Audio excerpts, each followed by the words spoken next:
मैं तो कहता हूं उसको, राखी सावंत को अपनी औलाद भी जो है मैं हिंदुस्तान और पाकिस्तान के बॉर्डर पे जन्म देना चाहिए, ताकि वो पता ही ना लग पाए कि वो हिंदू का या मुसलमान का है। कि भैया तुम्हें आपस में ये तो नहीं, एक आम नागरिक के नाते तो हम तो कहेंगे प्यार मोहब्बत है। आप सोचो, ये तो एक प्यार मोहब्बत है। ये क्या है, एक मुसलमान की जो मुसलमान का घर है उसमें एक हिंदू की कोख से एक मुसलमान जन्म लेगा, और जो मुसलमान जन्म लेगा वो आधा हिंदू और आधा मुसलमान होगा। इससे बढ़िया पैगाम क्या होगा। मैं तो कहता हूं उसको, राखी सावंत को अपनी औलाद भी जो है मैं हिंदुस्तान और पाकिस्तान के बॉर्डर पे जन्म देना चाहिए, ताकि वो पता ही ना लग पाए कि वो हिंदू का या मुसलमान का है, वो पाकिस्तान का है, वो भारत का है, क्योंकि वो एक अखंड भारत का हिस्सा बनेगा। ऐसा एक पैगाम होना चाहिए मोहब्बत का। तो ये तो आप राखी सावंत से पूछो, उसके मुंह में माइक घुसेड़ के पूछो, उसके शोहर के मुंह में माइक घुसेड़ के पूछो कि भैया तेरे को हिंदू में क्या स्वाद दिखा, या राखी सावंत को उसमें क्या शोहर में नजर आया। ये तो आप उनसे सवाल पूछो कि भैया, तो इसको जलन हो रही सागी प्रागी हो कि हमने पेंचर क्यों नहीं बनाया।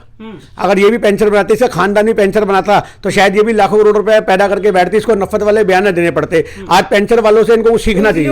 हिंदुओं जागो, हाँ तो हिंदू भी जागो, हाँ तो फिर लाखों कमाने वाला पंचर बनाने। हाँ तो फिर आज वही वाली बात है, ये हिंदुओं को जगा के पेंचर बनवाना चाह रही है कि हिंदू के सारे देश के, हिंदुस्तान के हिंदू जो वो पेंचर बनाए और लाखों रुपए कमाएं। सागी प्रज्ञा इनडायरेक्टली लोगों को ये संदेश दे रही है कि देश में पेंचर बनाने वाले करोड़ों कमा सकते हैं, पर आप जैसे जो दिमागी लोग हैं वो भाईचारे को खत्म कर रहे हैं। तुम भी पेंचर बनाओ और देश में पेंचर बना बना के देश को।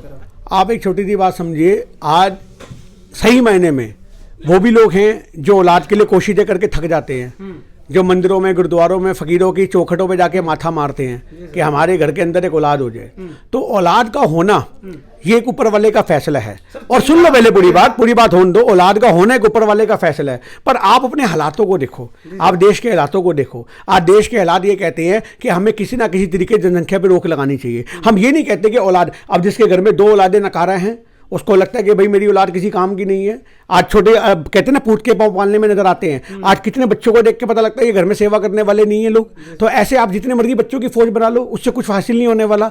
तो इन शॉर्ट में हमारा कहने का मतलब ये है कि अगर किसी भी जगह में प्यार मोहब्बत से बच्चे पैदा 2 हैं, 3 हैं, 4 हैं, ये उनका अपना फैसला है। ऐसे तो आज मोदी सर, आप देखो, योगी देखो, 6-7 भाई बहन है, तब क्यों नहीं जनसंख्या नियंत्रण कानून लाए गए। आप जनसंख्या पर रोक लगा, देश के संसाधनों को बढ़ावा दो।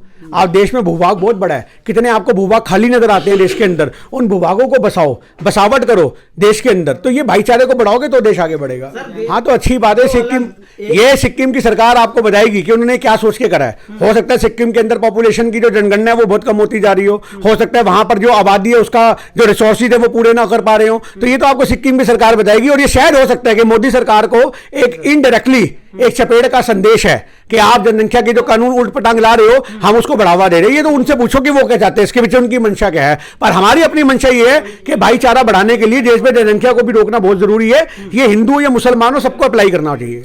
देखिए आज सबसे बड़ी बात ये है, उनको छूट देने वाले कौन है। अगर इनको लगता है कि ये लोग हैं जो मोदी जी के बंदे, जिनको वो उनकी नजरों में है मोदी जी की, तो क्यों नहीं उनका बॉयकॉट करती मोदी सरकार, क्यों नहीं उनको मंत्री पद से हटाती, क्यों नहीं उनको बाहर निकालती अपनी पार्टी से। तो आज सबसे बड़ी बात यह है कि कार्यकर्ताओं के कंधों पर बंदूक रख करके मोदी सरकार की हुकूमत ही हिंदू और मुसलमान करने की है, देश में भाईचारे को खत्म करने की है। ये आरएसएस के लोग हैं, ये खुल के सामने नहीं आते, पर पीठ पीछे ये खुद अपने बंदों को हुश करते हैं कि जाओ देश का माहौल खराब करो। मतलब मोदी जी को बहुत दिनों बाद याद आ रहा है। खैरियत तो सर, देखिए मैं आपसे क्या कहना चाह रहा हूँ, इनको याद तो बहुत, बात की जाके मैं क्या कहना चाह रहा हूँ, इनको याद तो बहुत पहले से है, पर ये जान करके माहौल को काम करते हैं। अब ये मत सोचो कि ये मोदी सरकार को पता कुछ नहीं होता, उनकी नाक के नीचे सब कुछ होता है।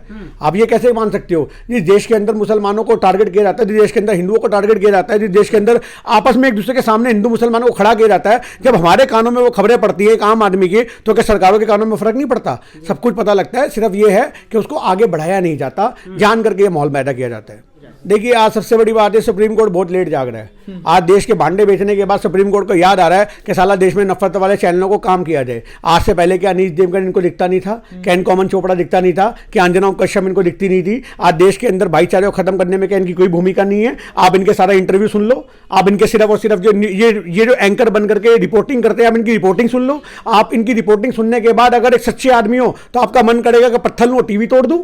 आज देश के अंदर सबसे बड़ी बात यह है कि आज एक अखबार के पत्रकार हो, टीवी के एंकर हो, भूमिका होती थी कि देश में भाईचारे के पैगाम को बढ़ावा देना। अगर किसी भी तरीके से कोई नफरत वाला कंटेंट है तो उसको चलाना नहीं होता था, उसको रोकना होता था। पर आज नफरत वाले कंटेंट को मजे लेके, चटकारे लेके, स्वाद लेके चलाया जाता है, ताकि उस स्वाद के माध्यम से देश के अंदर और नफरत भड़के और लोग कल्पे और देश का माहौल खराब हो। ये इस देश का जो माहौल खराब हो रहा है, ये एंकरों की भूमिका है। आज जो एंकरों के ऊपर कमान लगाई जा रही है ये बहुत पहले लगती है, तो शायद आज देश का माहौल ऐसा ना बनता, पर आज भी ये सही समय पे सुप्रीम कोर्ट जागा है, तो हो सकता है कि देश के अंदर प्यार मोहब्बत एक सही तरीके से अमन चैन स्थापित हो सके।